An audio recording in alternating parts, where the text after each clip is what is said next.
Inicio de la tercera etapa, temprano, sobre las 6 horas, ya que la predicción es temperatura alta.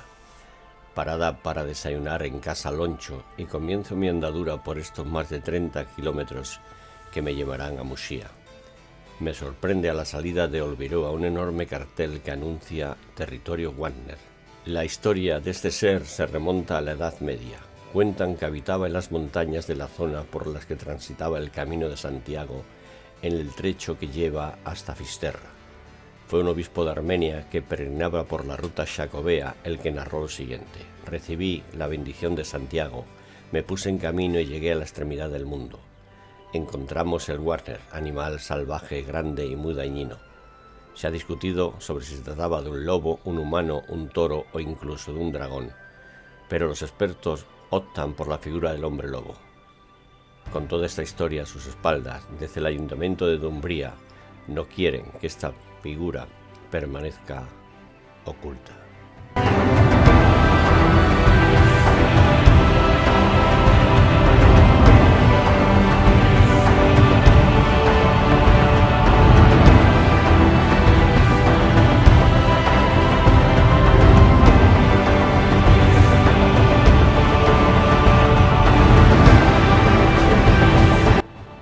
En una curva, un mojón desvía al peregrino hacia el sendero que asciende al monte Dosino.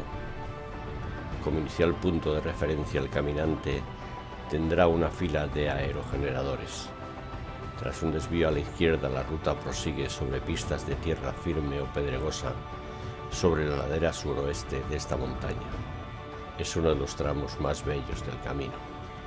Las vistas sobre el río Sayas, que discurre encajonado en el paisaje, y de los bosques circundantes son una de las primeras gratificaciones de la jornada. En algún momento, y ante la ausencia de señales, el peregrino puede llegar a dudar sobre si se equivocó en algún tramo. No debe tener miedo, porque sin desviarse de la pista llegará poco después de 2 kilómetros y ya en descenso hasta un puente de piedra que salva el río de Hospital, en el enclave conocido como Pao de Ripas. A partir de este momento y siempre en ascenso, el itinerario alterna tramos de adoquinado, sendero pedregoso y tierra compacta hasta llegar a Ologoso, núcleo de los primeros servicios para peregrinos de la jornada.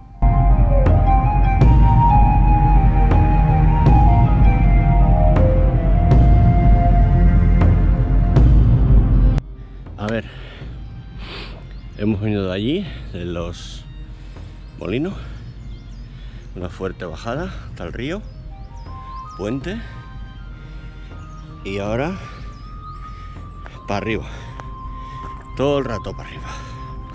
Ahí está.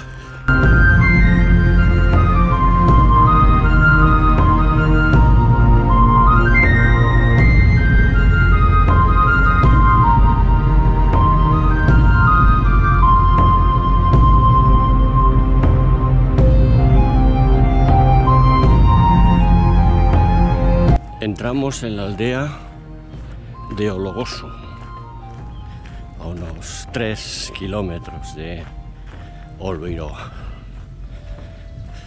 Aquí parece que hay un bar, pero no voy a parar esta vez porque acabo de desayunar hace un ratillo y de momento voy a seguir tirando, que tengo todavía gasolina.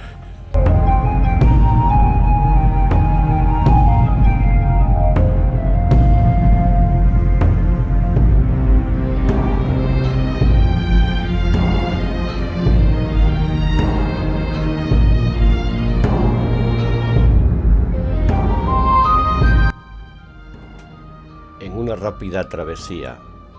Se atraviesan las calles de esta pequeña aldea situada al pie del Monte Castelo y a la sombra del Castro de Logoso, y ya se retoma el sendero de tierra que siempre en ascenso completará otra gran bella subida de 1 kilómetro de extensión. De esta forma se llega al núcleo de Hospital, cuyo nombre se deriva de la existencia de un antiguo hospedaje de paraperegrinos. Levantados a comienzo del siglo XIII, fue donado por su fundador al cabildo compostelano. Fue destruido en su avance por las tropas napoleónicas. El núcleo tan solo se bordea, aunque por el breve trazado por el mismo los caminantes adelantan un punto de información al peregrino con datos sobre los orígenes de las peregrinaciones, folletos y datos turísticos. A la salida de Hospital, la vía enlaza con la carretera DP 3404. La panorámica se ve afeada en este punto por la fábrica de hidrocarburos de Ferroatlántica. Se cruza entonces la carretera y se recorta un poco el trayecto por una carretera antigua. A continuación, ya se alcanza la rotonda donde se bifurcan las rutas que van hacia Musí a derecha y hacia Fisterra a izquierda. Unos mojones indican el camino. En este caso, los caminantes prosiguen hacia la derecha. Ponen rumbo hacia Musía con el objetivo inmediato de llegar a Dumbría, lejana aún en 4 kilómetros. La travesía arranca de frente por la DP 3404, acompañada en todo momento por un visible parque eólico. Tras recorrer poco más de 1 kilómetro, de esta forma se abandona el asfalto por el margen izquierdo. El desvío, bien señalizado con un mojón, se adentra por un sendero que desciende por un bosque de eucalipto, pinos y especies autóctonas. Los peregrinos agradecen la sombra de los árboles en verano. En el avance también se salvará por el puente del Baolsilgueiro, un pequeño arroyo que enriquece con su agua el caudal del río Fragoso.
Atravesando pequeñas aldeas como Trasufe, Senande, Agrisa, nos acercamos por un sendero que pica primero hacia arriba y tras cubrir un bello sendero arbóreo, se desliza en bajada hasta Quintáns, parada habitual con servicio para peregrinos donde reponer fuerzas.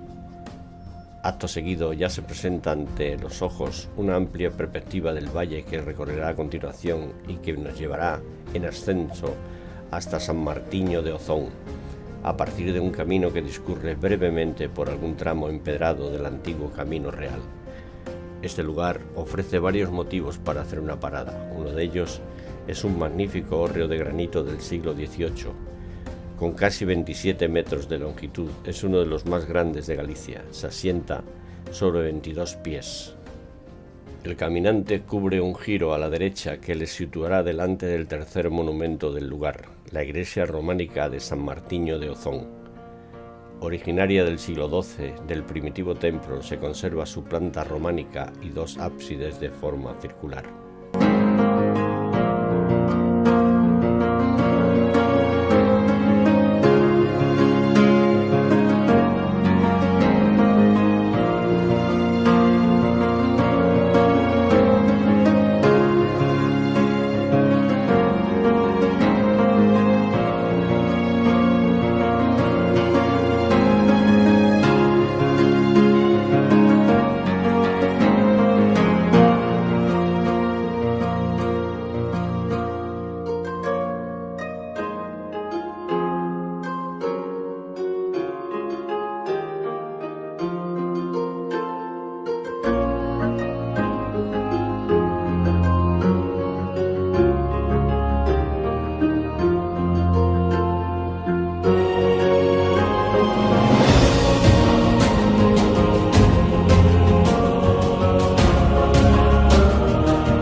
tramo final de esta etapa es simplemente espectacular. Pasando por Os Muiños, la ruta en breve ascenso nos lleva hasta San Roque y Moraime, pasando por pinares, eucaliptos y demás plantas autóctonas, bellos cruceros y su increíble capilla de San Roque de Moraime, siguiendo hasta Chorente, antesala de la fuerte bajada hasta Muxía.